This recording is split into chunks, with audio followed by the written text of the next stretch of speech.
anggota-anggota karyawan-karyawan kita di DPR gitu. Jadi saat mereka salah berbicara, saat itu menyakiti, minta maaf. Dan kalau memang itu sangat menyakiti, mundur secara baik-baik, secara kesatria. Diaspora Indonesia yang tinggal di Denmark, Salsa Erwina Huta Galung mengapresiasi mundurnya Rahayu Saraswati dari kursi DPR.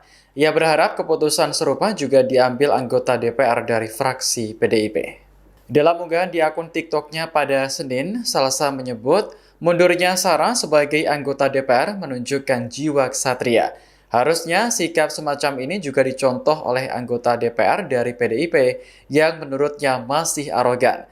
Salsa menggunakan diksi karyawan untuk menyebut anggota DPR karena mereka digaji dari uang rakyat. Namun tidak jelas siapa saja politisi PDIP yang didesak mundur.